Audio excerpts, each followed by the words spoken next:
Aló, alumnos, ¿me escuchan? Sí, doctor, sí se lo escucha.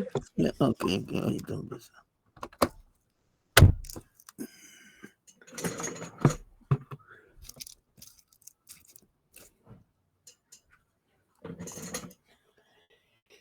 Listo, vamos a comenzar.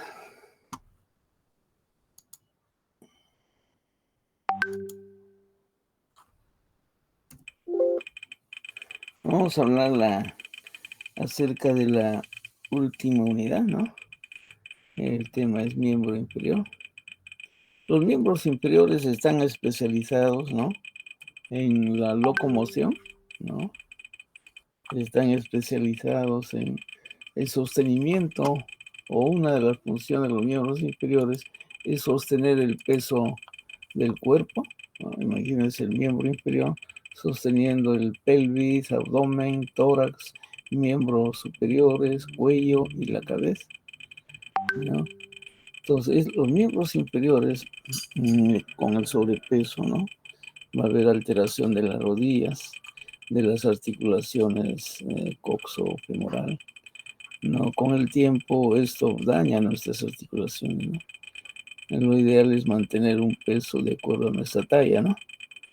Entonces, ese más o menos es el mensaje, ¿no? También nos ayuda en el mantenimiento del equilibrio, ¿no? Los miembros inferiores son como las marionetas, ¿no? Quien gobierna los miembros inferiores es el cerebro. El cerebro se encarga de gobernar los miembros inferiores. Claro, participa en el equilibrio, pero gobernados por el cerebelo y el cerebro, ¿no? Entonces los miembros inferiores son como las marionetas, ¿no? Obedecen a lo que manifieste el cerebro y controla el movimiento del cerebelo, ¿no? O supervisa el movimiento del cerebelo. El esqueleto apendicular inferior, porque hay esqueleto apendicular superior, es el miembro superior. El esqueleto apendicular inferior tiene dos componentes, ¿no? Uno de ellos es la cintura pélvica y otros son los huesos del miembro inferior. Entonces el esqueleto apendicular tiene estos dos componentes. La cintura pélvica está formada por los huesos ilíacos, su nombre antiguo, o huesos coxales, ¿no? También a esto se suma el sacro y accesoriamente el coxis.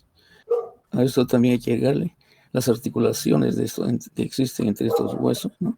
Que viene a ser la articulación sacroiliaca, ¿no? Las articulaciones sacroiliacas, la articulación sacrocoxigia, ¿no? Y la articulación entre los huesos coxales o ilíacos, que es la sínfisis del pubis, ¿no?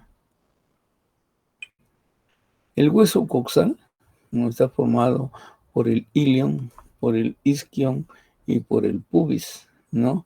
Estos tres huesos, ¿no? Cuando nacemos son huesos independientes, pero unidos por cartílagos de crecimiento, ¿no? Entonces luego estos se van a juntar y van a formar el hueso coxal. Todos estos tres huesos confluyen a nivel del acetábulo. El acetábulo es esta cavidad, ¿no? Donde algunos le llaman cavidad cotiloidea, es un nombre antiguo. También se llama cavidad acetabular o simplemente acetábulo, ¿no? El hueso coxal es importante conocer los diferentes relieves, depresiones, agujeros, escotaduras, ¿no? Para entender la inserción muscular, para entender por dónde pasan los diferentes elementos vasculares o nerviosos desde la cavidad pélvica o desde el abdomen hacia el miembro inferior, ¿no? Entonces, la posición del hueso coxal es esta posición. Por eso tiene un borde superior, ¿no? Entre la espina ilíaca antero superior y la espina ilíaca postero superior está la cresta ilíaca. Y la cresta ilíaca es el borde superior. Y el borde inferior va desde el cuerpo del pubis hasta la tuberosidad isquiática. Este es el borde inferior. y el borde posterior desde la espina ilíaca superior hasta la tuberosidad isquiática. Entonces todo esto viene a ser el borde posterior. El borde anterior desde la espina ilíaca superior hasta el tubérculo del pubis, ¿no? Todo esto viene a ser el borde anterior, ¿no? Entonces, esta es la cara externa del hueso coxal o hueso ilíaco, y en este lado tenemos la cara interna del hueso coxal, ¿no? En esta cara interna vamos a encontrar las carillas articulares para unirse con el sacro, ¿no? Y tenemos aquí una delimitación, una línea que separa la pelvis menor de la pelvis mayor, ¿no? Entonces aquí simplemente para recordar que la espina ilíaca anterior superior, la escotadura, la espina ilíaca anterior inferior, otra escotadura, la eminencia pectínea, ¿no? No está tan cerca al acetábulo, está un poco más cerca hacia el estrecho superior de la eminencia pectínea, ¿no? Luego tenemos la rama horizontal del pubis, el cuerpo del pubis, la rama descendente del pubis. Aquí tenemos el agujero obturador o agujero obturatriz, ¿no? Entonces, en el borde posterior tenemos la espina ilíaca posterior superior, una escotadura, espina ilíaca posterior inferior, la escotadura ciática mayor, la espina ciática, la escotadura ciática menor, algunos le llaman a esta escotadura isquiática, ¿no? Cisura, por ejemplo, en vez de decir escotadura, puede ser incisura isquiática o ciática. Ciática es un nombre antiguo, pero es lo que más se usa, ¿no? Pero en los libros modernos está incisura isquiática. O sea, isquiática o ciática lo vamos a considerar como sinónimos, ¿no? Entonces aquí la espina ciática, la escotadura ciática menor y la tuberosidad isquiática. Todo esto viene a ser la tuberosidad isquiática sobre el cual nosotros nos sentamos, ¿no? Y el peso recae sobre esa tuberosidad. Es una tuberosidad bastante gruesa, ¿no? Entonces, aquí en la cara externa vamos a encontrar aquí las líneas semilunares, ¿no? La línea semilunar inferior, la línea semilunar anterior, línea semilunar posterior, ¿no? Estos son para las inserciones de los músculos glúteos. Delimitan el área de inserción, ¿no? No significa que el glúteo menor se va a insertar en esta línea nada más. Se limita, es uno de los límites de la inserción. Aquí estaría el glúteo menor, el glúteo medio y el glúteo mayor, ¿no? Son líneas que separan las áreas de inserción, ¿no? Luego en la cara interna, ahí está la fosa ilíaca, donde se inserta el músculo ilíaco, las carillas articulares, la auricular y la tuberosidad. Este es el estrecho inferior de la pelvis, la línea arqueada, de aquí la eminencia pectínea, ¿no? O iliopectínea, y la cresta pectínea, ¿no? La cresta pectínea, donde se inserta el músculo pectíneo. Aquí en Moore le llaman pecten del pubis, línea o cresta pectínea. También es importante estudiar el hueso sacro. El hueso sacro tiene una cara anterior, ¿no? Igual que el coxis, y tiene una cara posterior, ¿no? Aquí en el sacro es importante reconocer el promontorio, donde se miden las líneas, los diámetros promonto suprapúbico, promonto retropúbico y subpúbico, ¿no? Lateralmente tenemos las alas o alerones del sacro, ¿no? A los lados. En la cara anterior del sacro vamos a encontrar los agujeros sacros anteriores, ¿no? Y tenemos la inserción del músculo piriforme. El músculo piriforme se va a insertar entre los agujeros sacros anteriores, ¿no? Entonces, este es el área de inserción del músculo piriforme. Este músculo es un músculo que va a ir a la región glútea. Es un músculo de la región glútea, pero tiene inserción en la cara anterior del sacro. El sacro es la unión de 5 vértebras, ¿no? Las 5 vértebras sacras. Lo que queda en reemplazo de los discos intervertebrales son las líneas transversas o crestas transversas del sacro, ¿no? Unos relieves óseos se han fusionado, ha desaparecido el disco intervertebral y presenta aquí.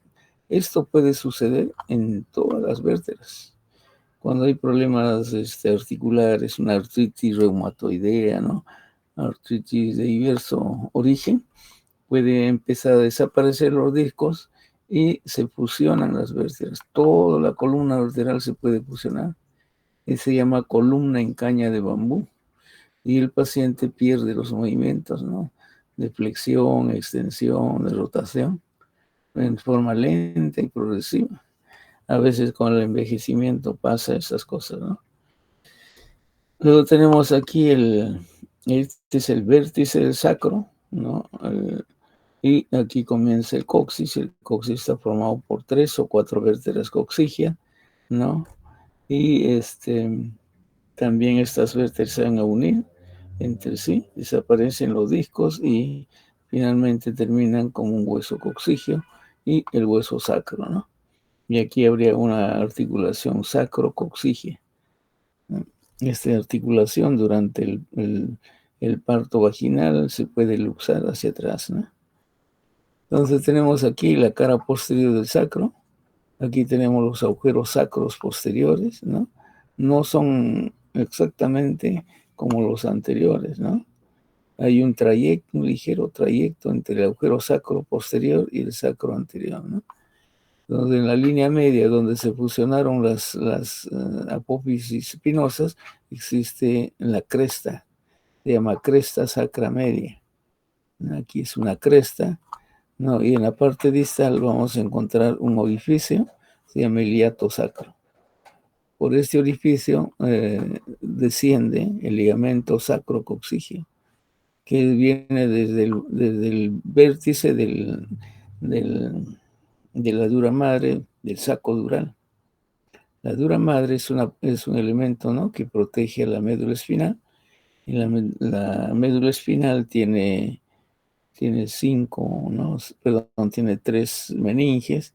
La dura madre va a cubrir al filum terminal, y este filum terminal cubierto de dura madre se llama ligamento sacrocoxígeo, es un elemento de fijación de la médula espinal en la cara posterior del sacro y del coxis. Ahí termina fusionándose al hueso, ¿no? Lateralmente tenemos, aparte de las crestas sacras medias, tenemos las crestas sacras laterales, aquí, que vendría a ser las apófisis transversas de las vértebras, ¿no? Pero aquí todas se han fusionado y quedan estas prominencias óseas, ¿no? También tenemos la carilla articular, faceta articular superior del sacro, que se va a articular con la faceta o carilla articular inferior de la quinta lumbar, ¿no? Visto el sacro en la vista lateral derecha, ¿no? Aquí tenemos la superficie articular en forma de una oreja, se llama superficie auricular. Este es un dibujo antiguo. Hay atlas, antes no había fotografía, ¿no? Entonces todo era, o por lo menos la fotografía no se imprimía en los libros, ¿no? O no aparecía en los libros, entonces todo era solo dibujos, ¿no? Entonces aquí tenemos la cara anterior del sacro, ¿no? Esta cara generalmente es una cara cóncava, ¿no? Y aquí tenemos el promontorio, la prominencia del borde anterior de la primera vértebra sacra, ¿no? Luego tenemos aquí, hasta aquí iría el sacro, el vértice sacro, y comienza el coxis, ¿no? Aquí está el vértice del coxis, el vértice del sacro, la cresta sacra media, en la línea media, los tubérculos sacros laterales. Ahora, estudiando solo el coxis, aquí está el coxis, ¿no? Está formado por 3 o 4 vértebras coxígeas. Y tiene aquí en el borde lateral, cerca al borde lateral, y en la cara posterior se va a insertar el músculo glúteo mayor, ¿no es cierto? Esto es importante. También se insertan los músculos o el esfínter externo del ano, ¿no? Esta inserción es importante, su conocimiento, porque el glúteo mayor, el músculo glúteo mayor, permite extender el muslo hacia la parte, hacia atrás, extender el muslo, ¿no? Entonces, el músculo, la articulación coxofemoral, nos permite flexionar el muslo sobre la pelvis o extender, ¿no? Entonces, el glúteo mayor extiende el muslo, lleva hacia la parte posterior, ¿no? Pero también el músculo glúteo nos permite, desde la posición de estar sentado, nos permite pararnos. O sea, ¿qué músculo nos permite incorporarnos, estar de pie estando sentado? Esos son los músculos glúteos. Si los músculos glúteos nos ayudan a ponernos de pie, ¿no? Entonces, cuando hay luxación del coxis, ¿no?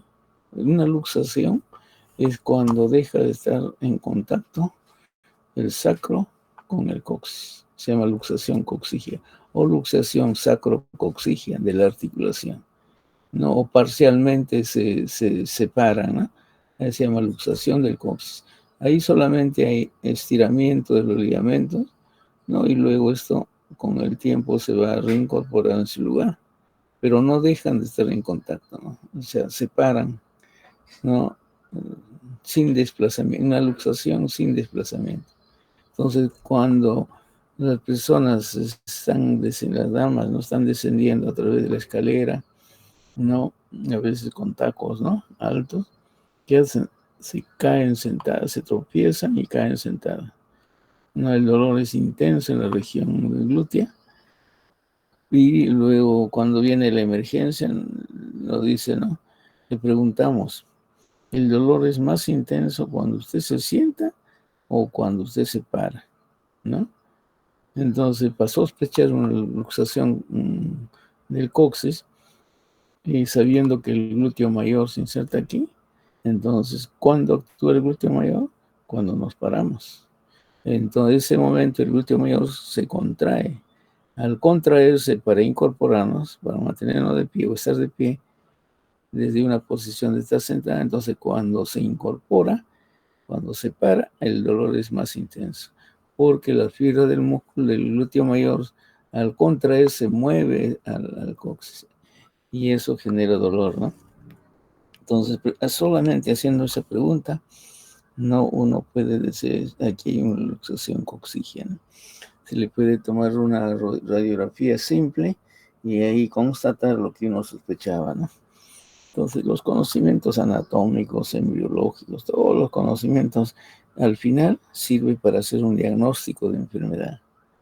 Y teniendo un buen diagnóstico, ustedes pueden dar el tratamiento correcto, porque es el diagnóstico correcto. Si hay un diagnóstico que no es el correcto, su tratamiento también será incorrecto, ¿no? Y el paciente no logrará mejorar o curarse, ¿no? Entonces, el diagnóstico es importantísimo, ¿no? Y eso se basa en el conocimiento teórico y en el conocimiento práctico, mirando pacientes, examinando pacientes, no viviendo en el hospital, ¿no? Es la única forma de recoger de la fuente, ¿no? Los signos, los síntomas y ver cómo los pacientes mejoran cuando se hace un buen diagnóstico, ¿no? Entonces, el conocimiento básico de la anatomía y de todos los cursos en general es importante, ¿no? Entonces, vamos a ver los huesos del miembro inferior. El fémur es un hueso largo, ¿no? Tiene un eje, ¿no? Que es diferente al eje del cuerpo, ¿no? Tenemos aquí en la parte superior, primero, la cara posterior del fémur, ¿no? Tenemos la cabeza del fémur, el cuello, el trocánter mayor, el trocánter menor. Aquí hay una línea que se llama la línea áspera, ¿no? O línea rugosa, ¿no? Esa línea rugosa abajo, fíjense, se divide en dos líneas. Uno va al cóndilo medial, otro al cóndilo lateral. Aquí hay una fosa, se llama fosa intercondilia, ¿no? Aquí se van a insertar los ligamentos cruzados. O sea, hay un ligamento cruzado anterior y habrá un ligamento cruzado posterior. Estos ligamentos cruzados nos permiten estar de pie o mantener la bipedestación. O sea, bipedestación es mantenerse 2 pies, ¿no? Entonces, los ligamentos son importantes. Y los futbolistas, ¿no? Un gran número de futbolistas se rompen los ligamentos cruzados. La ruptura del ligamento cruzado, el paciente pierde la estabilidad, ya no puede caminar, ¿no? Entonces tiene que ser operado y luego de la cirugía es difícil que recuperen su ritmo. Entonces ahí generalmente acaba la carrera de futbolistas, ¿no? Vamos aquí en esta vista posterior tenemos el trocánter menor, que es una prominencia ósea de menor volumen, de menor tamaño que el trocánter mayor. El trocánter mayor es una prominencia mucho más grande, está en la parte lateral del fémur y en la parte superior, ¿no? Y tenemos aquí una depresión, se llama la fosita digital. Luego ahí puede entrar un pulpejo del dedo, ¿no? Fosita digital o fosita troncantérica, ¿no?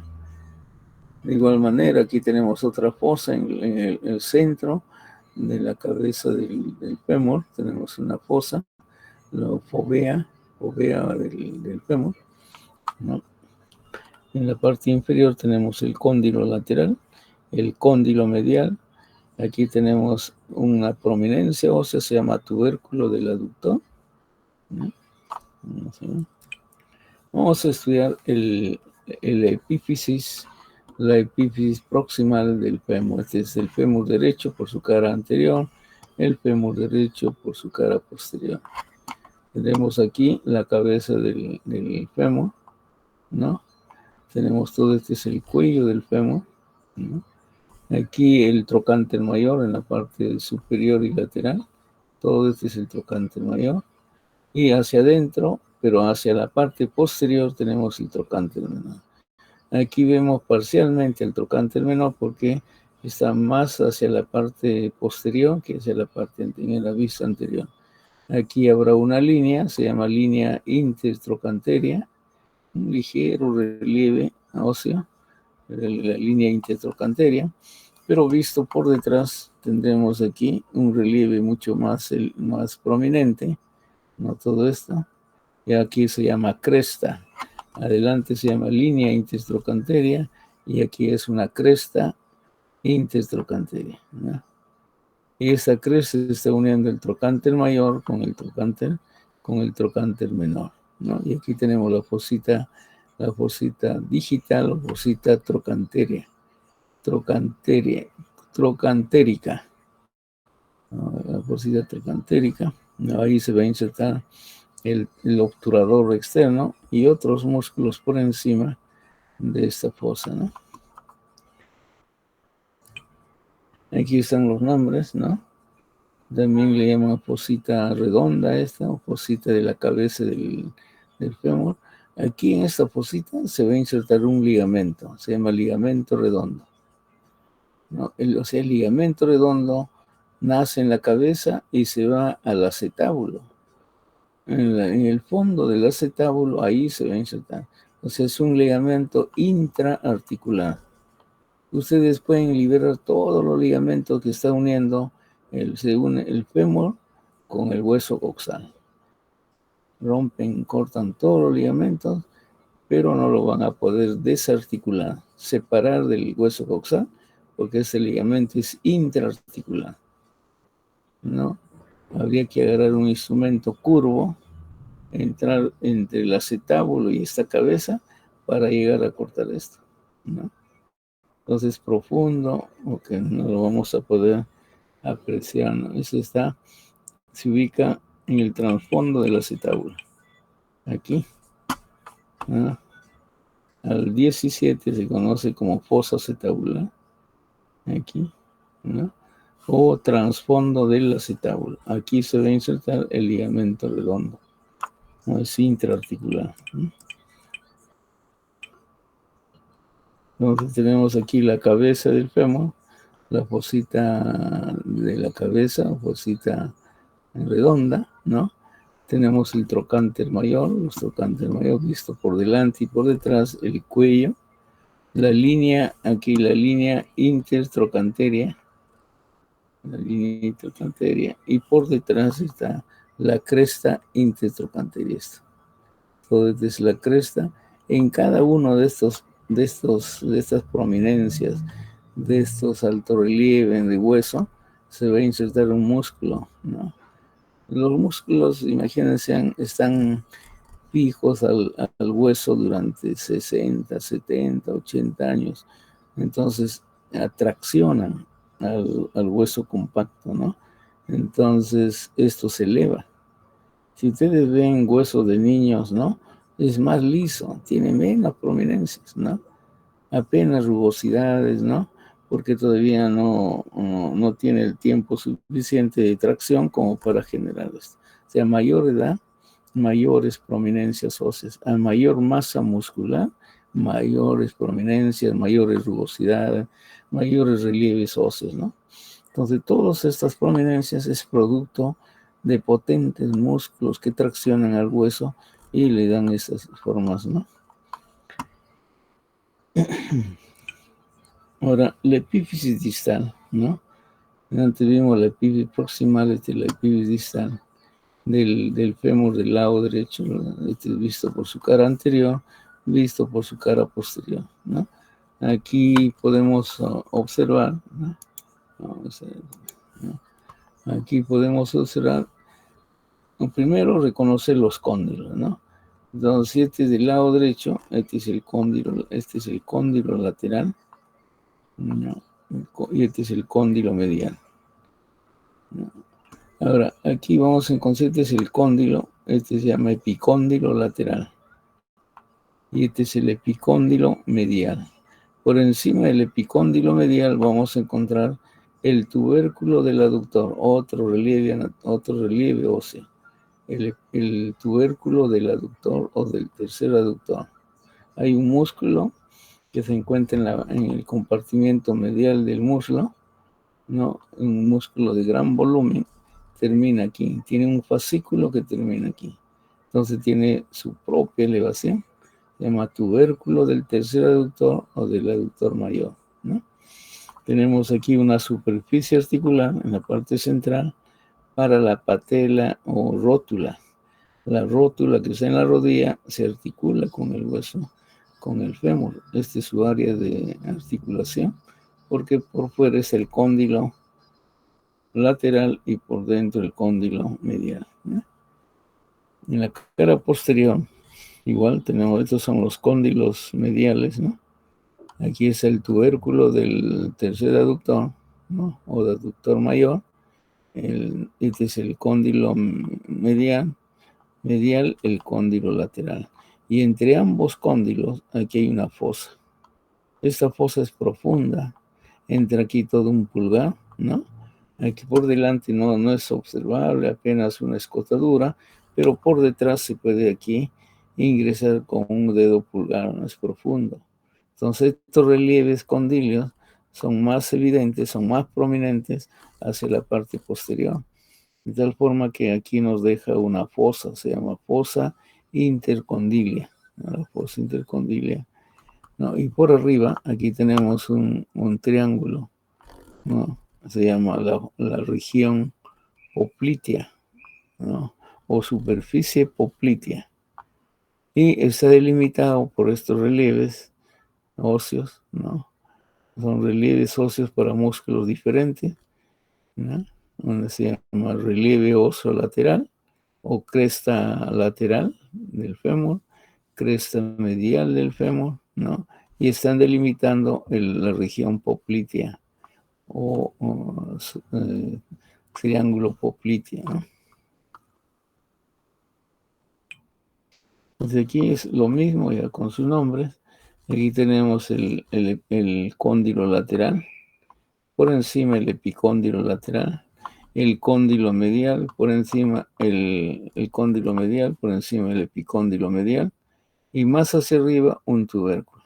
Una prominencia ósea se llama tubérculo aductor, ¿no? O tubérculo del tercer aductor, ¿no?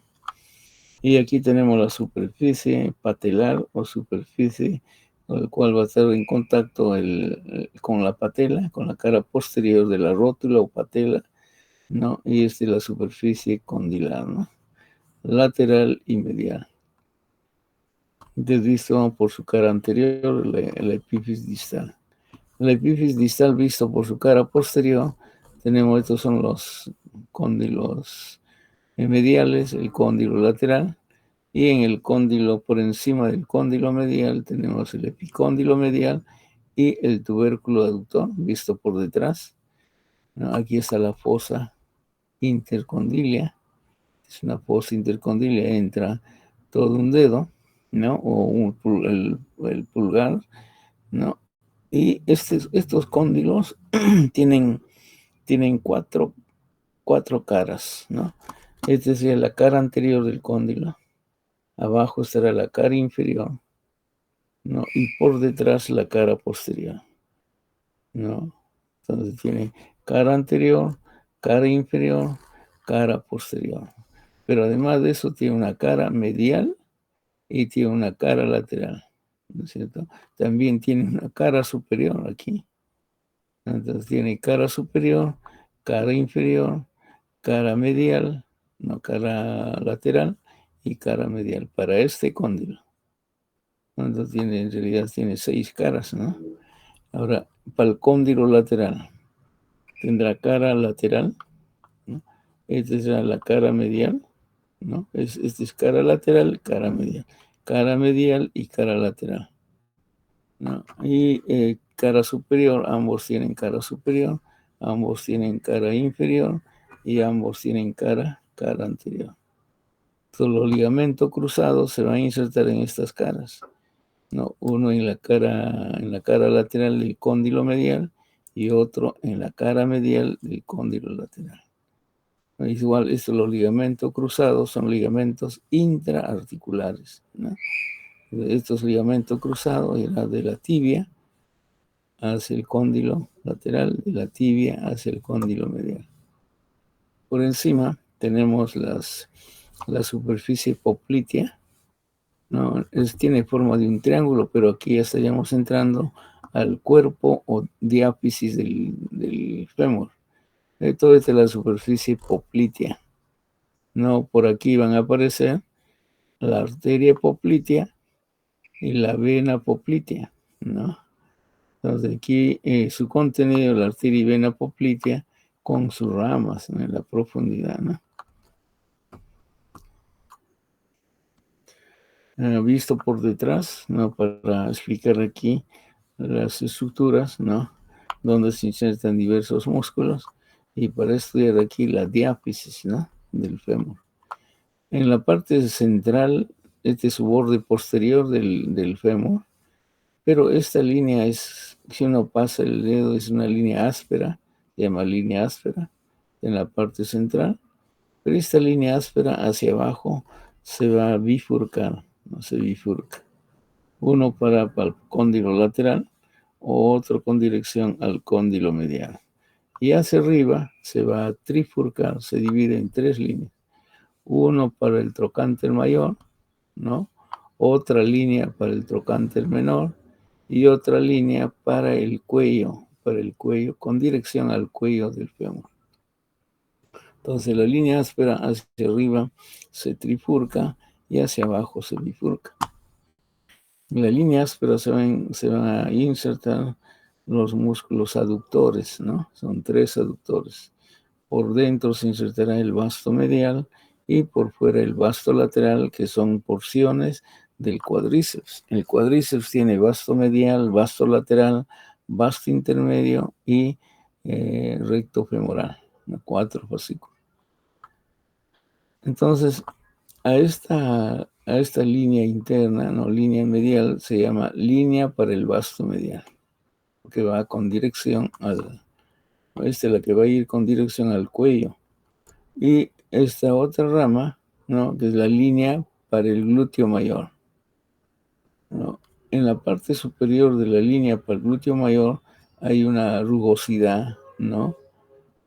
Porque el glúteo mayor tiene un área de inserción en esta zona, se llama tuberosidad glútea. Esta es la tuberosidad glútea, lo que se encuentra en la línea externa o línea para el glúteo mayor. Luego, debajo del trocánter menor, hay una línea que le llama la línea pectínea.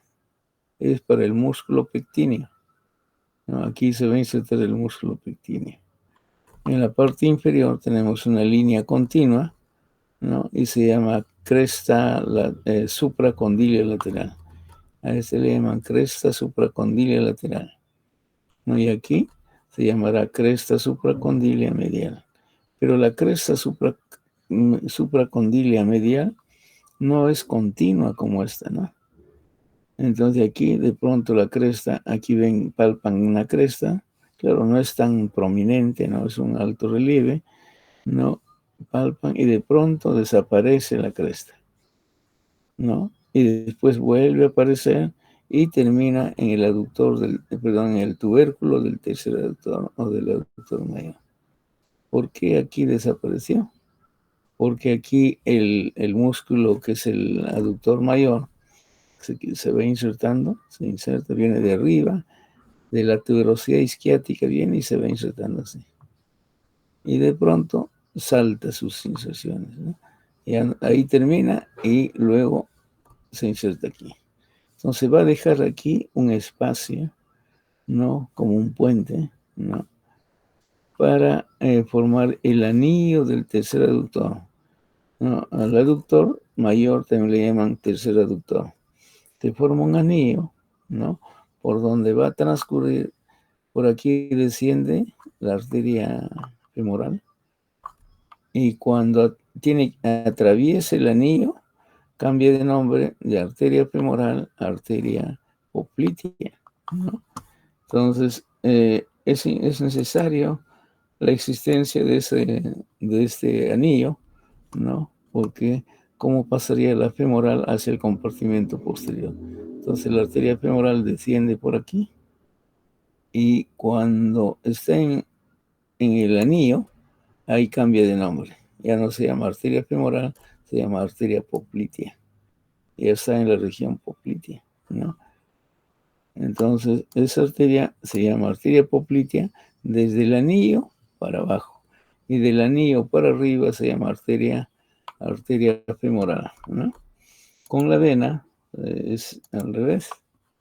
La vena poplitea está en la región poplitea y cuando llega a ese punto del anillo cambia de nombre y a partir de ahí se llamará vena femoral, ¿no?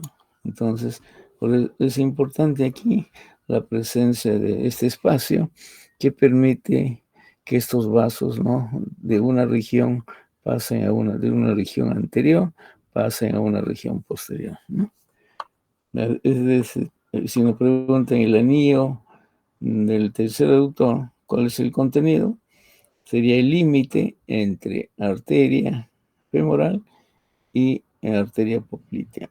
Es el límite entre la vena femoral y la vena poplitea y la vena femoral. No pasa ni la arteria femoral no va a pasar a la región poplitea y después cambiar de nombre, ¿no es cierto? Ni la arteria poplitea va a comenzar antes. Es el límite para ambas arterias, ¿no? Arterias o venas. Arriba tenemos aquí le llaman fovea capitis o orificio, ¿no? de la cabeza del fémur. Aquí tenemos el cuello, ¿no? Y tenemos el trocánter mayor, el trocánter menor, ¿no? El cóndilo lateral, el cóndilo medial, el epicóndilo medial, el epicóndilo lateral. La fosa intercondilia, ¿no? En una vista anterior del fémur, ¿no? Este es para señalar los diferentes ejes, ¿no?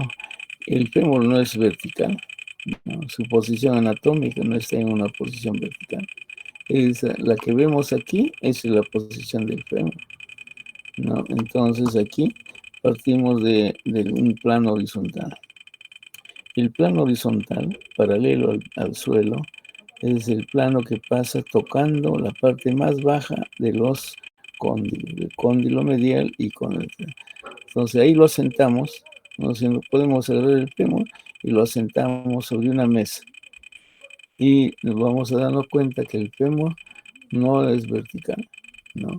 El fémur tiene una orientación oblicua, ¿no? Aquí, aquí. Entonces, a este eje, este sería el eje longitudinal del fémur, ¿no? Que no coincide con el eje vertical, ¿no? Este se llama la línea, este eje vertical se llama la línea de soporte del peso o la línea de gravedad. La línea de gravedad va perpendicular al piso, ¿no es cierto? Esta es la línea de gravedad. Entonces el eje del fémur, el eje longitudinal no coincide con el eje de la línea de gravedad, con la línea de gravedad. Existe un ángulo entre estos elementos, ¿no? Entonces aquí tenemos otro eje, el eje de la cabeza y del cuello. El eje de la cabeza y el cuello, ¿no es cierto?, se va a intersectar con el eje longitudinal del cuerpo y aquí va a formar un ángulo. Este es un ángulo de inclinación. Este ángulo es normal, ¿no? Vale más de 120, 126 grados, ¿no? Entonces, en los niños es menor el ángulo, no este ángulo, y en los ancianos esto se hace menor. Con el peso va a disminuir la cabeza y el cuello, como que descienden, ¿no? Y va a ser más cerca el ángulo recto, ¿no? Entonces las fracturas son más frecuentes en el cuello del fémur cuando pasa la edad, ¿no? En personas de ancianas las fracturas son frecuentes, ¿no? Si un paciente no, ya de edad avanzada no tiene problemas con el equilibrio, ya no hay una buena vascularización hacia el tronco encefálico, hacia el cerebro, no hay una buena vascularización, no se irriga bien el sistema vestibular, ¿no?, del oído interno, entonces tienen vaídos, mareos, y a veces o se tropiezan con algo tan simple que cuando uno es joven pues salta y no le pasa nada, ¿no? Pero los reflejos también te han venido al menos y se tropiezan y terminan con una fractura de cadera, así le llaman, ¿no? Pero en realidad es fractura del cuello del fémur, ¿no? O puede ser de la cabeza, ¿no?, del trocánter mayor, ¿no? Entonces los pacientes ingresan a emergencia por dolor intenso en esa zona y permanecen hospitalizados hasta que le toman su tomografía, su radiografía, planifican la cirugía y hasta que ingresen a sala. El paciente se complica, hace una neumonía en sala de hospitalización porque el hospital está lleno de gérmenes, el paciente ya su sistema inmune también está envejecido, ¿no? Entonces fácil hace una neumonía y fallece. Y los familiares dicen, bueno, ¿cómo el paciente ha entrado, ingresó al hospital por una fractura y falleció? Y por una neumonía, ¿no? Una neumonía intrahospitalaria, una neumonía por gérmenes intrahospitalarios resistentes a antibióticos, ¿no? Entonces el paciente debería ser operado inmediatamente y rápido irse a la casa, ¿no? Si no, terminan a veces antes de la cirugía su neumonía o después de la cirugía, porque esto requiere un tiempo de hospitalización, ¿no? Un poco prolongado, y pueden coger algún germen muy resistente a los antibióticos, ¿no? Doctor, disculpe, Sí. hay un sonido de fondo que está interfiriendo en lo que usted está hablando. Claro. Es un sonido así como si estarían chancando. Hay un sonido, pero no sé de dónde viene ese sonido. Creo que es de la computadora o de algún sitio.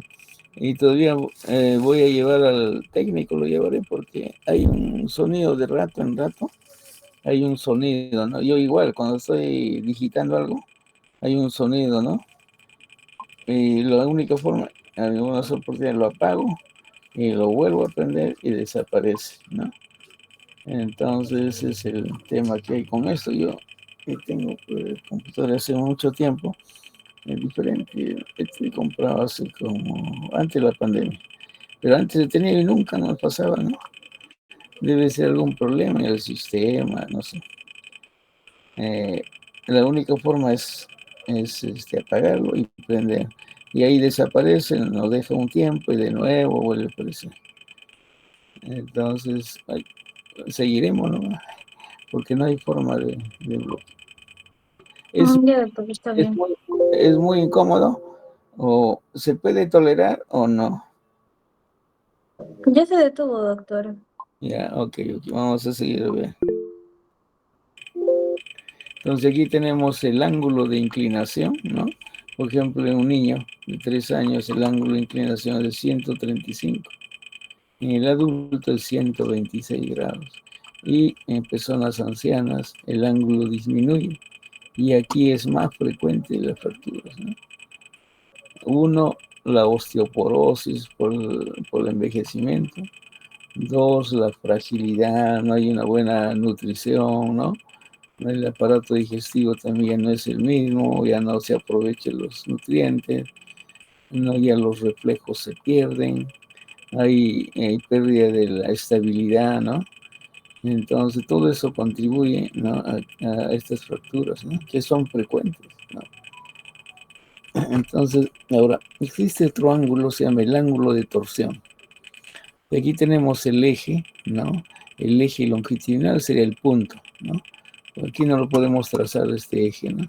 Aquí este punto sería el eje longitudinal del cuerpo del fémur. Y si cogemos aquí, este sería el eje de torsión, ¿no? El eje transversal de los cóndilos, ¿no? De estos cóndilos que lo estamos viendo abajo de estar, pero el, el,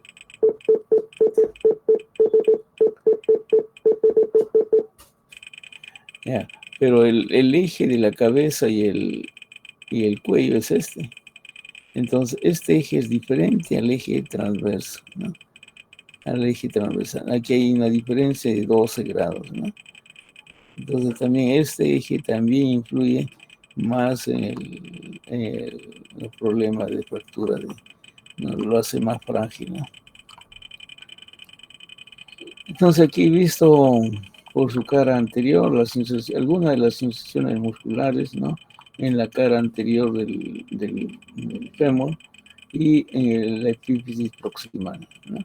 En la cara anterior de la diáfisis del fémur se inserta el vasto intermedio, uno de los fascículos del cuádriceps, ¿no? Por dentro está el vasto medial y por fuera el vasto lateral. Pero no solo esto. Esto de aquí va a seguir a la línea áspera por detrás, ¿no? Por detrás. Es medial a la línea áspera. Igual este será lateral a la línea áspera, pero por la parte posterior. Ahora, ¿qué músculos se insertan aquí en el trocánter mayor? Aquí en la fosita trocantérica, ahí se va a insertar el obturador interno, el obturador externo y los músculos gemelos. Aquí en la fosa, principalmente en la fosa está el obturador externo.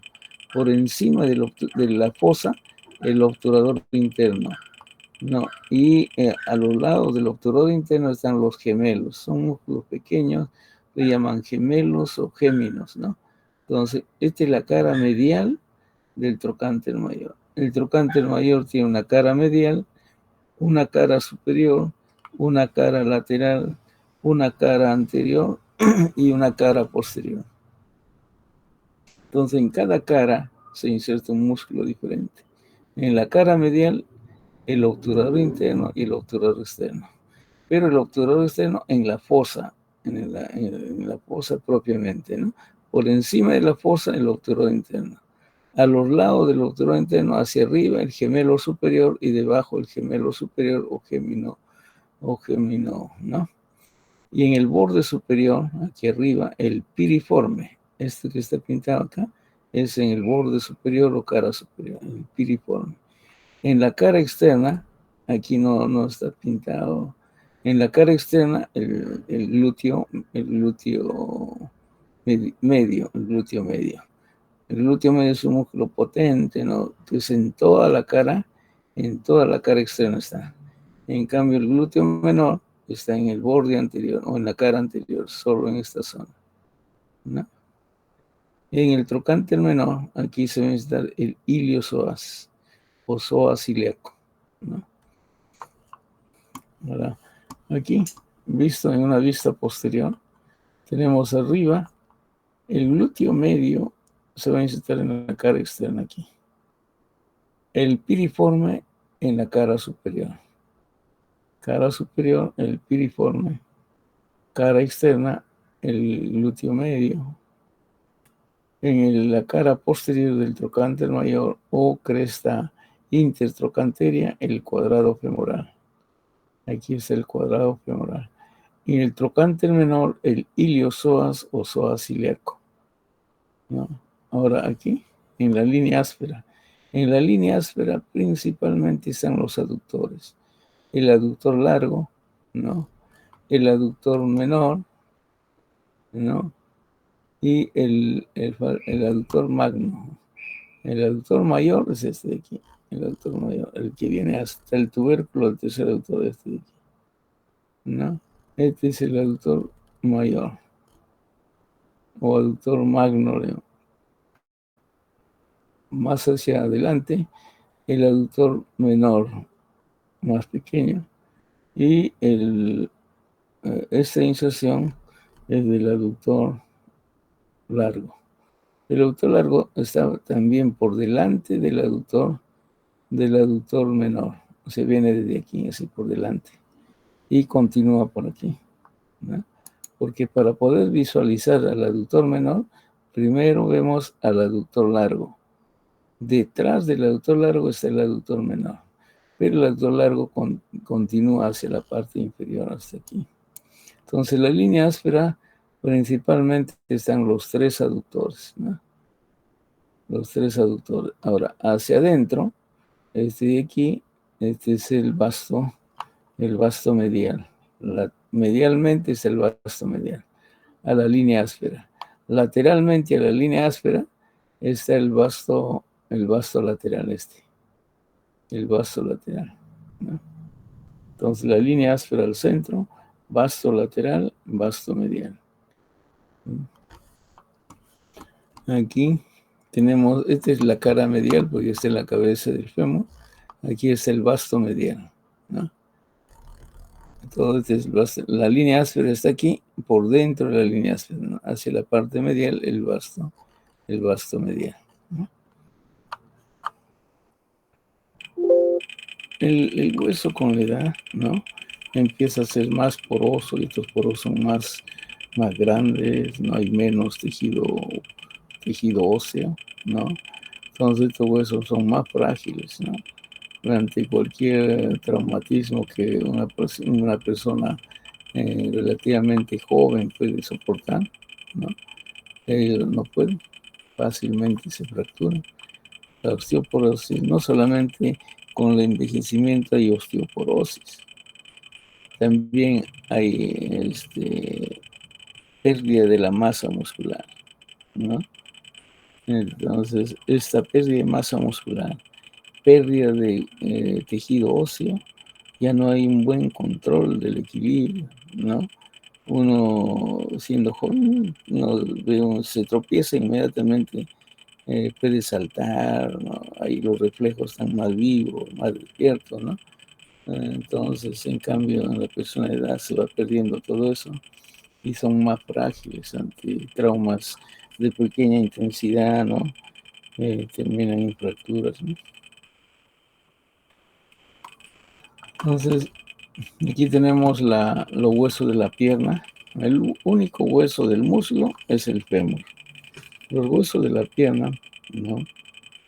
Son la tibia, es medial, la tibia es medial y el peroné es lateral.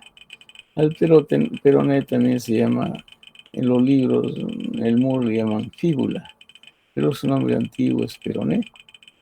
Los traumatólogos siguen llamándole peroné, pero la nomenclatura en los libros de anatomía, en algunos de los libros le llaman fíbula, ¿no? Entonces son sinónimos, ¿no? Cuando lleven ustedes traumatología, mal lo van a llamar, pero fractura del peroné. No dicen fractura de la tibia, fractura del peroné. Entonces es importante saber que la fíbula es el peroné, ¿no? El peroné es lateral, la tibia es medial, ¿no? Ambos tienen epífisis proximal, ¿no? Y tienen epífisis distal, son huesos largos. Tienen diáfisis, cuerpo de estos huesos largos. En la vista anterior podemos observar aquí, a este le llaman cóndilo medial, ¿no? Este es el cóndilo medial y este es el cóndilo lateral, igual que el fémur, ¿no? Cóndilo medial del fémur, cóndilo lateral. Entonces aquí los nombres se confunden, ¿no? Antes a esto se llamaba tuberosidad medial, tuberosidad lateral y tuberosidad anterior, ¿no? El único que permaneció con su nombre de tuberosidad es este, de tuberosidad anterior de la tibia, ¿no? Entonces, cuando hacen de cóndilo, tienen que, ¿de qué cóndilo? ¿Cóndilo de la tibia o cóndilo del peroné? Perdón, del fémur, ¿no? Y en traumatología probablemente sigue llamándose tuberosidad medial, tuberosidad lateral, ¿no? Entonces, igual ahí hay que tener los dos nombres, ¿no? En la memoria para, pues, cuando vean pacientes o vean una historia clínica, para entender que esto también se llama tuberosidad medial, tuberosidad lateral. Entonces, arriba se llama platillo tibial. Estas superficies, su nombre antiguo y en traumatología se llama platillo tibial. Platillo tibial medial, platillo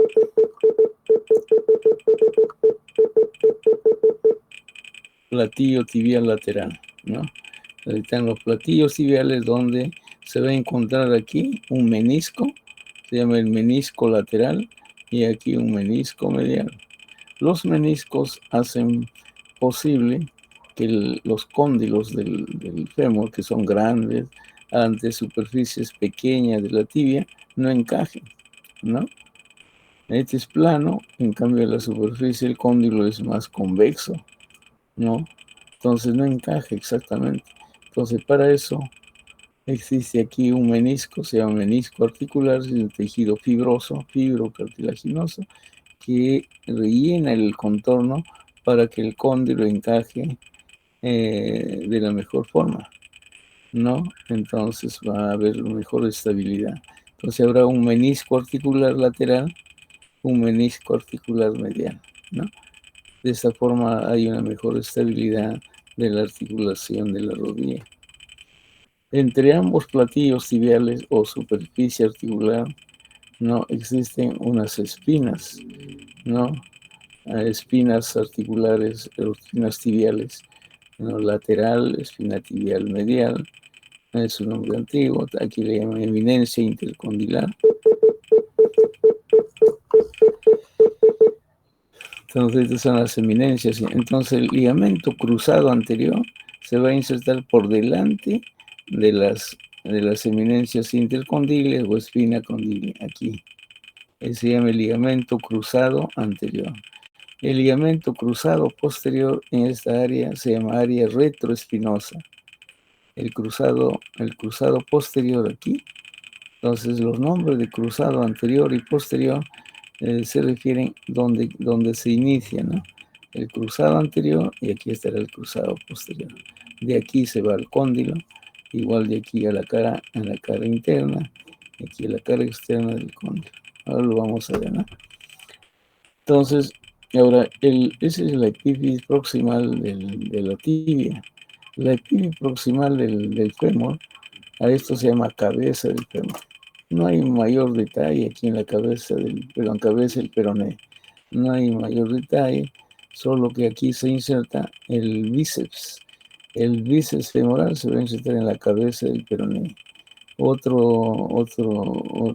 referencia acerca de la cabeza del peroné, por aquí viene un nervio, se llama nervio peroneo común, y justo en la cabeza del peroné se divide en peroneo profundo y nervio peroneo superficial, ¿no? Esas son sus dos relaciones más importantes, ¿no?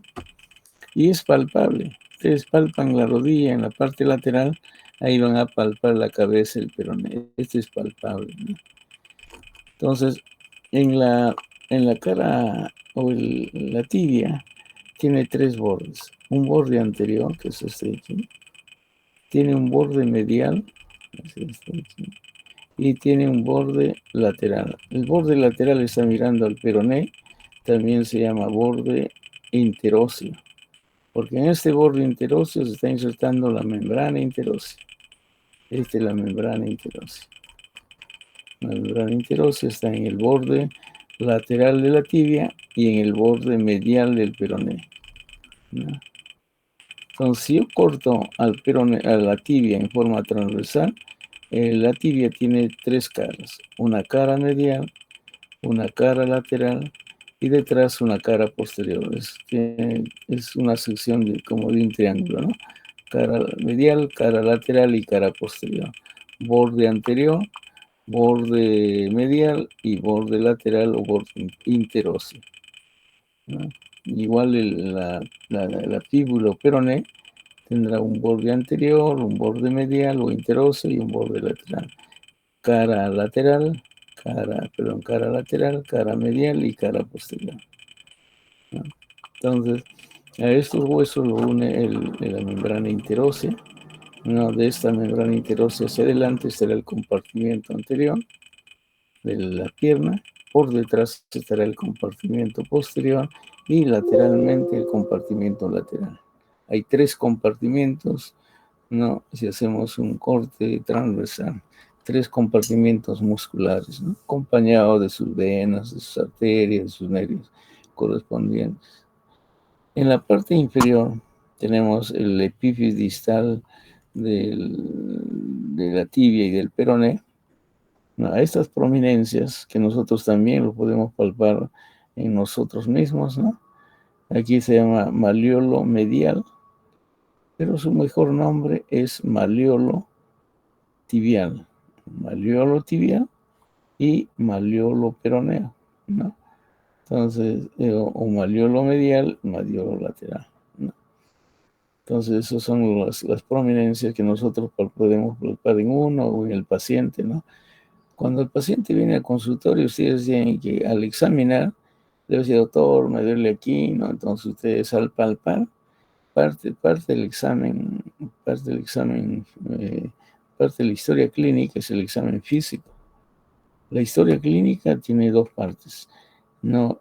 La parte del interrogatorio y la parte del examen físico. El interrogatorio le llaman anamnesis. Haga la anamnesis del paciente, le dice, ¿no?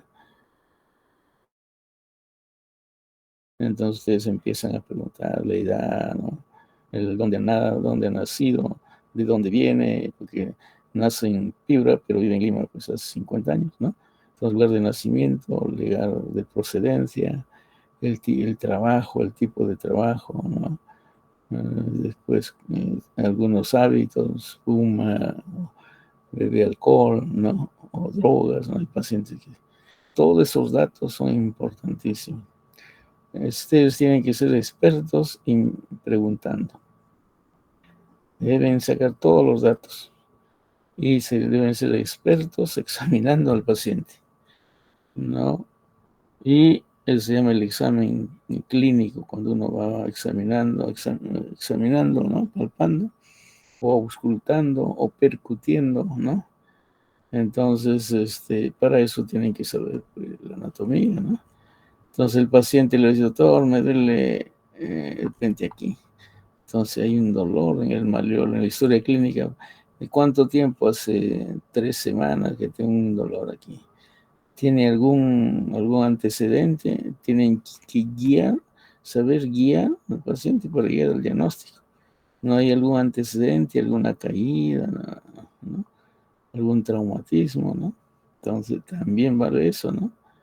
Entonces, ver qué otras enfermedades tiene de fondo. De repente es un paciente con insuficiencia renal, ¿no? Que ahí hay descalcificación de los huesos, ¿no? Puede tener eso. A veces hay fracturas, se llaman fracturas patológicas, o sea, no ha tenido ningún traumatismo y tiene una fractura. Entonces, porque el hueso ya está osteoporótico, no algún movimiento simple, ha fracturado, pero no hay antecedente, ¿no? Entonces, el examen físico se basa en la anatomía, ¿no? En la cara posterior, aquí algunos relieves de importancia, como esta línea, en la cara posterior de la tibia, se llama la línea oblicua del sóleo. También le llaman línea oblicua de la tibia. Aquí se va a insertar el músculo sóleo, un músculo potente del compartimiento posterior de la pierna, ¿no? Entonces, aquí se inserta el músculo sóleo. Aquí hay una zona triangular. En esta zona triangular se inserta el músculo popliteo. Antes les señalé que había un área poplitea, ¿no? Pero también hay una zona de inserción para el músculo popliteo. O sea, existe un músculo que se llama poplitea, ¿no? Entonces, este es el área del músculo popliteo, ¿no? Lo vamos a ver. Este es de otro autor, que del Netter en inglés, no son los mismos.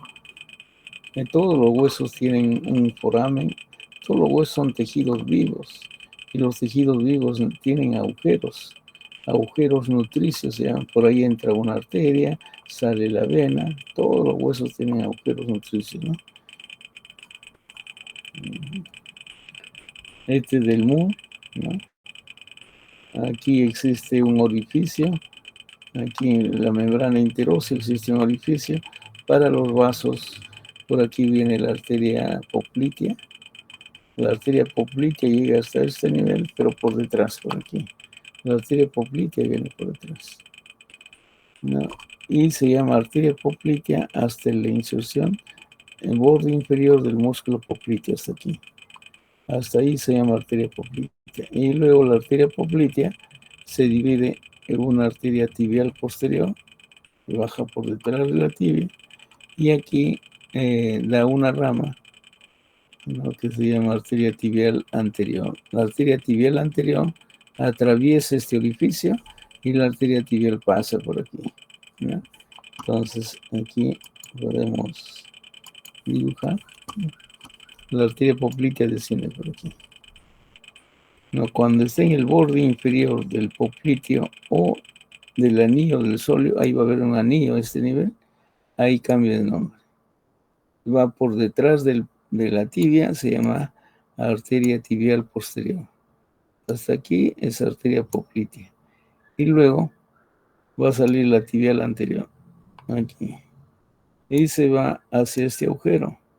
Y esa arteria tibial anterior aparece por aquí, por delante de la membrana interósea, ¿no? Y luego hay otra arteria que va detrás del peroné.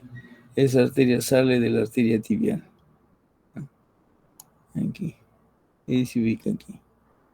Entonces, finalmente, tenemos aquí la arteria poplitea, ¿no? La arteria tibial posterior, todo esto. En la tibial anterior, ¿no? Esta es la arteria tibial posterior, ¿no? Tibial posterior. Esta es la arteria peronea. Entonces, en el compartimiento posterior vamos a encontrar la tibial posterior y la peronea o fibular, ¿no? Y la tibial anterior ya se va al compartimento anterior. Entonces, por aquí, este agujero es importante para que una arteria que esté en el compartimento posterior pasa al compartimento anterior, ¿no?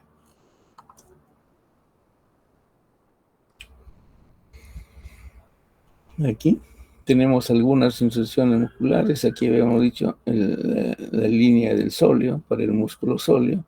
Ahí está. El sóleo se va a insertar aquí en esta línea, la línea del sóleo. Por encima está el músculo popliteo. Esa es la inserción del músculo popliteo, ¿no? Ahora, si estudiamos aquí la epífisis distal del fémur y la epífisis proximal de la tibia y el peroné, vamos a encontrar aquí músculos en la parte, epicondilia lateral. Aquí este es el cóndilo lateral, este es el epicóndilo, ¿no? En esta zona se va a insertar en la parte lateral, la línea media está por aquí, ¿no? La línea media del cuerpo, este es el fémur tibi peroné del lado derecho, ¿no? Todo este del lado derecho, cara posterior del fémur, la tibia y el peroné derecho. Entonces, este es el epicóndilo lateral. Aquí vamos a encontrar el músculo plantar. Primero, el músculo plantar. Va descendiendo un poco el músculo gastrocnemio. Gastrocnemio lateral o cabeza lateral de gastrocnemio. Y más hacia abajo el músculo popliteo. Entonces, en ese orden, ¿no? Entonces, primero el plantar, también le llaman plantar delgado, luego el gastronemio lateral, y luego el músculo popliteo. 3 músculos aquí. En cambio, en el epicóndilo lateral, aquí vamos a encontrar el gastronemio medial. El gastronemio medial, no, uno solo. Claro, más hacia arriba estará el tubérculo del tercer aductor, ¿no? Ahí se inserta el tercer aductor, ¿no? Ahora, en la epífisis proximal de la tibia, ¿no? Por encima del popliteo, esto se llama tuberosidad medial o cóndilo medial de la tibia. Aquí se va a insertar el músculo semimembranoso. Aquí vamos a encontrar como un canal. Ahí va a ver como un canal donde se inserta el semimembranoso. Aquí, el semimembranoso, ¿no? Y en la cabeza del peroné, aquí en la cabeza del peroné, aquí se va a insertar el músculo, el bíceps. El bíceps femoral viene por aquí. Ahí se inserta aquí, en la cabeza del peroné. Pero el bíceps tiene una porción larga y por aquí estará, en esta cresta está la porción corta del bíceps, ¿no? Porción larga del bíceps, porción corta, y forman el tendón común del bíceps femoral. Y ese tendón común termina en la cabeza del peroné.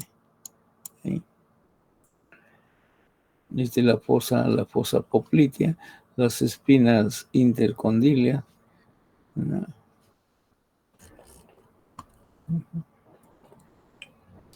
El pie. Las demás inserciones vamos a ir viendo a medida que vamos viendo región del muslo, región de la pierna, región del pie, ¿no? En el pie, esta es una vista superior del hueso del pie. El más superior es el astrágalo, ¿no? Y este hueso, ¿no? Se va a articular con la tibia y con el peroné, ¿no? El peroné vendrá por la parte externa, el peroné, ¿no? Y la tibia por la parte interna.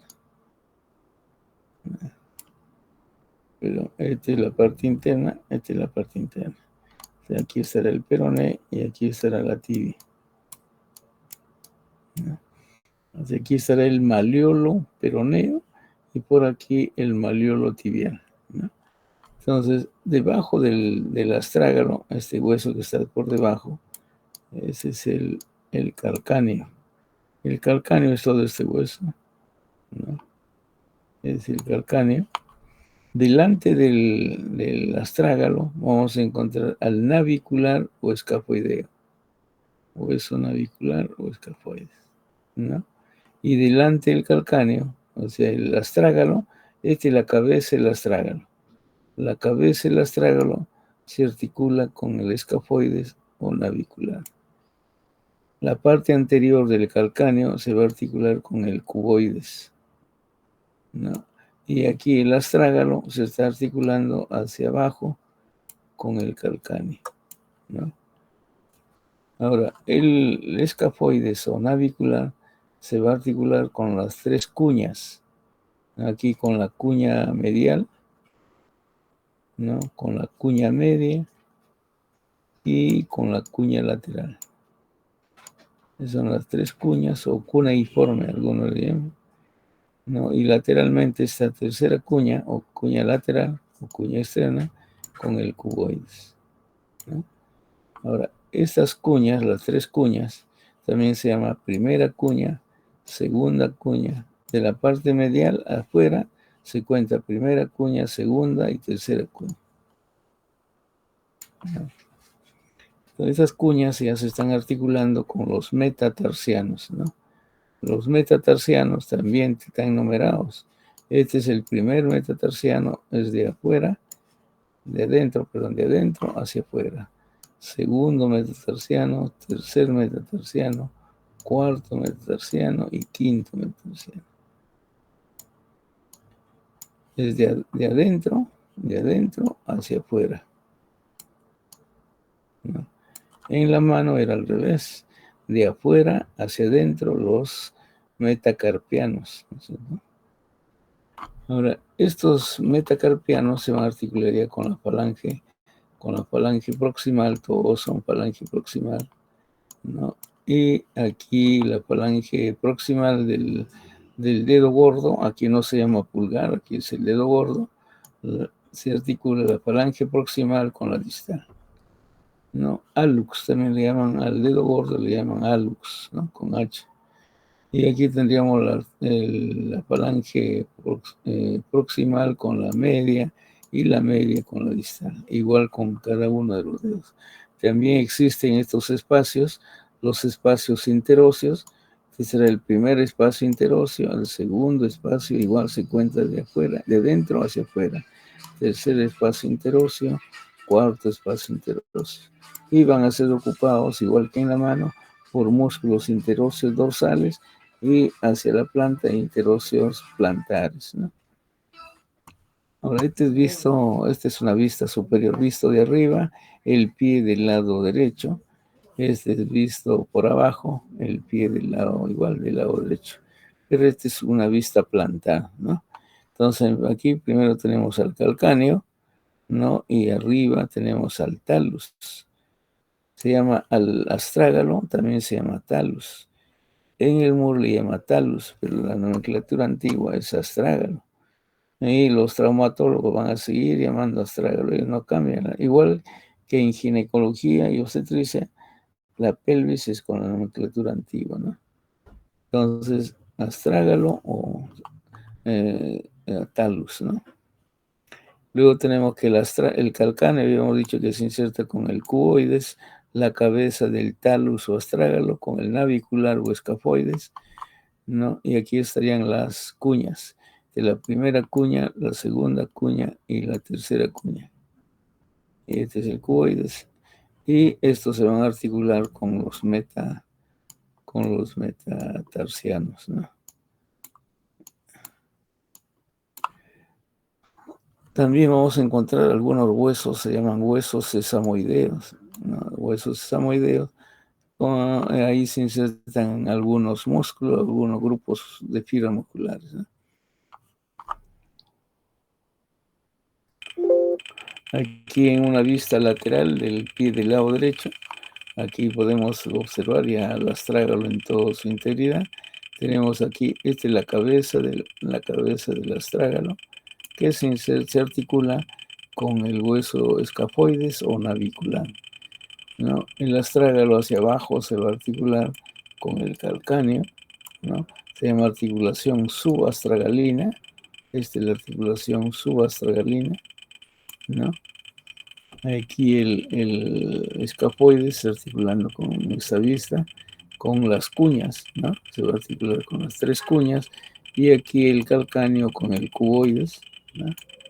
Y estas cuñas y el cuboides con los metatarsianos, ¿no? Y aquí tenemos las falanges, ¿no? Ahora, aquí el quinto metatarsiano, este es el quinto metatarsiano, ¿no? Tiene una prominencia que se llama tuberosidad del quinto metatarsiano. Este es prominente, ¿no? Más prominente que se ve en el dibujo, ¿no? Así. Se llama, esa es la tuberosidad del quinto metatarsiano. Ahí se va a insertar el músculo peroneo lateral corto, el músculo peroneo lateral corto. En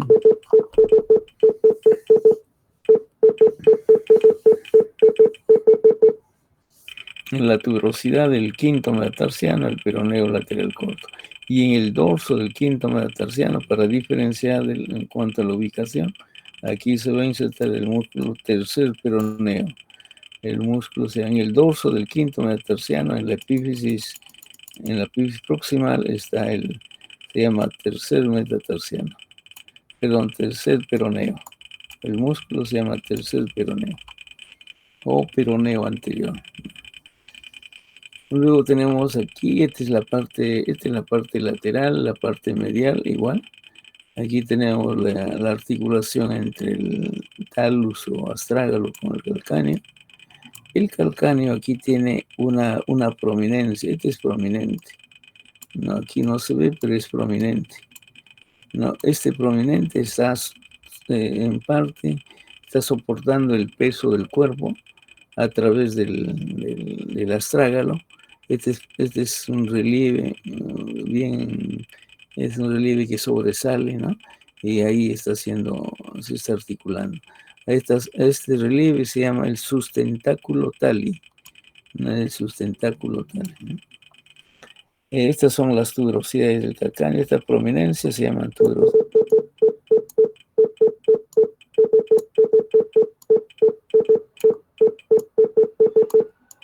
Entonces aquí tenemos las tuberosidades del calcáneo, ¿no? En esta tuberosidad superior, acá se inserta el tendón de Aquiles, ¿no? O tendón común del sóleo con los gemelos, ¿no? Tendón calcáneo o tendón de Aquiles en esta tuberosidad. Después lo demás es, aquí está el astrágalo o talus con el navicular, ¿no? Vamos a ver. Aquí una vista de perfil, ¿no? Superior y lateral, ¿no? Aquí está la articulación entre el peroné. Aquí la tibia con el peroné forman una articulación, perdón, una superficie articular, se llama la mortaja tibio-peronea, ¿no? Cuando se juntan estos dos huesos, dejan una concavidad aquí. A esa concavidad se llama mortaja tibio-peronea. Y en esa superficie articular tibio-peronea entra el talus o astrágalo. Y la articulación se llama tibio, una articulación tibio, peroneo, astragalina, ¿no? Esta es la articulación del tobillo. En base a esta articulación se mueve el pie hacia arriba, será extensión. Cuando el pie va hacia abajo se llama flexión.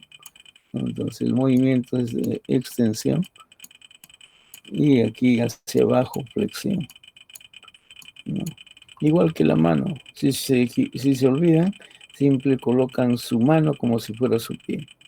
Si este es el dorso del pie, como el dorso de la mano. Si va hacia arriba, se llama extensión, porque los músculos extensores están aquí. En el compartimiento anterior están los extensores. Y cuando esos músculos se contraen, hacen la extensión del pie. Y los músculos flexores están en el compartimiento posterior y van a la planta del pie. Estos serán los músculos flexores, estarán aquí atrás. Y hacia adelante están los músculos extensores, o hacia arriba. Entonces hacia abajo, flexión plantar, y aquí extensión, ¿no? Entonces todos los músculos extensores están aquí, por delante, y los flexores están por detrás y por debajo del pie.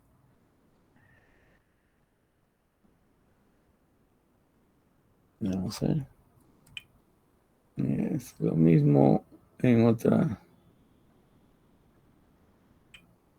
Aquí tenemos aquí el pie, ahí dentro de la tomografía hay hay programas, ¿no? Hay programas para poder solo dejar hueso. Le toman una tomografía y se hace la reconstrucción solo del hueso. Entonces aquí es más fácil detectar las fracturas, ¿no? A veces una tomografía simple, sin reconstrucción, es difícil. Hay que tener bastante experiencia y saber la anatomía. Si el que quiere dedicarse a la radiología como especialidad tiene que saber bastante de anatomía, porque es pura anatomía. Entonces, y es un trabajo simple. Se sientan y miran imágenes, ¿no? Y escriben, ¿no? Y hay una secretaria que ustedes van leyendo la placa y la secretaria va digitando. Y sale el resultado, ¿no? Placa tras placa, tomografía, resonancia, radiografías simples, ¿no? Y algunos se dedican a la ecografía más, otros a la tomografía, otros a la resonancia. Hay también, se llama radiología intervencionista. O sea, inyectan sustancia de contraste a través de la arteria y ven todo el árbol arterial para ver trombosis, obstrucciones, ¿no? Entonces, las especialidades y dentro de cada especialidad hay subespecialidades, ¿no? Bueno, entonces aquí tenemos el calcáneo. Este es el calcáneo y aquí vemos fractura del calcáneo. Tiene múltiples líneas de fractura. Se llaman líneas de fractura cada uno de esos, ¿no? O trazos de fractura. Probablemente este paciente ha caído de lo alto de talón, ¿no? Al caer de talón se fractura el calcáneo. Fractura del calcáneo, este es en su cara lateral, ¿no? Aquí en su cara medial. Ahí está la línea de fractura, ¿no? Múltiples zonas de fractura. No, y los puntos sobre el cual se deposita el peso del cuerpo es aquí. Uno es el calcáneo. Es un punto de apoyo. Otro punto de apoyo es esta cabeza del primer metacarpiano. Metatarsiano, la cabeza. Ese es otro. Y otro es la cabeza del quinto metatarsiano. Entonces, estos son los puntos de apoyo. Es un trípode, es un triángulo, ¿no? Aquí estaría la cabeza del primero. No, del primero, este es el quinto. Cabeza del primer metatarsiano, perdón. Y el calcáneo. Ahí se forma un triángulo, ¿no? O si quieren, la línea del peso sería así. Y tiene 3 puntos en los cuales se deposita todo el peso del cuerpo, ¿no? Es un trípode, ¿no? Entonces aquí tenemos, ¿no? Este es el peroné. Aquí tenemos el peroné. Se llama el maleolo peroneo. Toda esta zona es el maleolo peroneo. Allá hasta el fondo estará la tibia, ¿no? Aquí tenemos este es el astrágalo. El astrágalo. Aquí está el calcáneo. Delante del astrágalo está el navicular o escafoides, ¿no? Delante del calcáneo es el cuboides, ¿no? Y delante estará, aquí estará la que está al fondo, es la primera cuña o cuña medial, la segunda cuña o cuña media, la tercera cuña, cuña lateral. Y los metatarsianos, la primera, segunda, tercera, cuarto y quinto metatarsiano, ¿no? Entonces, ustedes saben la anatomía, ustedes pueden leer una placa, ¿no? Aquí está, esto se llama la mortaja tibio-peronea. Esta es la mortaja tibio-peronea. Este será el maleolo tibial, ¿no? Aquí está la superficie articular del escafoides, ¿no? Perdón, del astrágalo. La articulación se llama tibio, peroneo, astragalina. Y en esta articulación se produce la extensión del pie, ¿no? La flexión del pie. Y cuando la planta mira hacia afuera, se llama eversión. Y cuando la planta mira hacia adentro, se llama inversión, ¿no? Aquí la línea media Vamos a dibujar a la planta del pie, ahí estaría en horizontal, está descansando sobre el piso, ¿no? Vamos a suponer, ese es el pie visto por delante. Cuando esta planta mira hacia adentro, si la planta está aquí, a eso se llama inversión. La planta del pie está mirando hacia la línea media, ¿no? Cuando la planta del pie mira hacia afuera, vamos a suponer que es la planta, ¿no? Está mirando hacia afuera, eso se llama eversión, ¿no? Así. La planta mira hacia eversión, y cuando la planta del pie mira hacia adentro, se llama inversión, ¿no? Entonces habrá músculos que hacen la extensión, músculos extensores, habrá músculos flexores, ¿no? Habrá músculos que hacen la inversión del pie, y habrá músculos que llevan la planta hacia afuera, músculos que hacen la eversión del pie, ¿no? La eversión. Y esos movimientos se producen en esta articulación tibio-peronea astragalina. Aquí tenemos una radiografía simple. En esta radiografía simple estamos viendo aquí la tibia, ¿no? Este es el astrágalo o talus, ¿no? Aquí tenemos el calcáneo. Este es el astrágalo, se une con el navicular o escafoides, y el calcáneo con el cuboides, ¿no? Y aquí estarán las cuñas, ¿no?